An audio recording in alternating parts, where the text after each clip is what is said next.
আসসালামু আলাইকুম। আশা করি সবাই ভালো আছেন। আজকে আমাদের বাসার নতুন সদস্যদের শ্যাম্পু দিয়ে গোসল করানো হবে। আর আমাদের বাসার নতুন সদস্যগুলোর নাম হচ্ছে কোকাটিল পাখি। পাখিগুলোকে গোসল করানোর পূর্বে আগে পানি দিয়ে পাখির শরীরটা ভালো করে ভিজিয়ে নিলাম। তারপর এখানে আমি সানসিল্ক শ্যাম্পু ইউজ করেছি 1 প্যাকেট, আর শ্যাম্পুর সাথে কিছু পরিমাণ পানি মিক্স করে নিয়েছি। তারপর একটি ব্রাশের সাহায্যে শ্যাম্পুর মিক্সটা খুব ভালোভাবে পাখির গায়ে লাগিয়ে নিচ্ছি।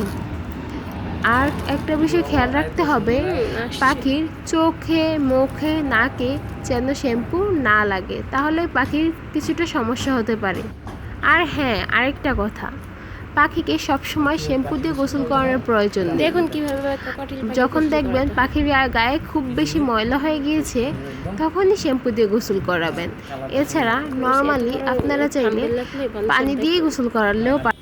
আর পাখিকে রৌদ্র উজ্জ্বল দিনে গোসল করাবেন, কারণ গোসলের পরে পাখির গা শুকানোর একটা বিষয় থাকে, আর তা না হলে গা না শুকালে পাখির কিন্তু ঠান্ডা লেগে যেতে পারে। আর আমার পাখিগুলো ভালোভাবে শ্যাম্পু মাখা হয়ে গেছে। এখন পাখির গায়ে পানি স্প্রে করে দিয়ে পাখির গা থেকে শ্যাম্পুগুলো পরিষ্কার করে দিচ্ছি।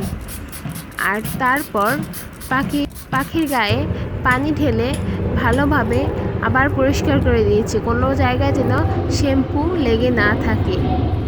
আর গোসলের পর কিন্তু অবশ্যই পাখিকে ভালোভাবে রোদ্রে শুকিয়ে নিতে হবে। আর দেখেন আমার পাখিগুলো রোদ্রে শুকানো অবস্থায় কতটা ফুরফুর লাগছে আর কতটা ক্লিন হয়ে গিয়েছে। আর এখন আপনারা পাখির আগের এবং পরের রূপ চেঞ্জটা দেখুন। আগে কতটা ময়লা ছিল আর এখন কতটা ক্লিন এবং ফুরফুরে লাগে। সবাই ভালো থাকবেন। আল্লাহ হাফেজ।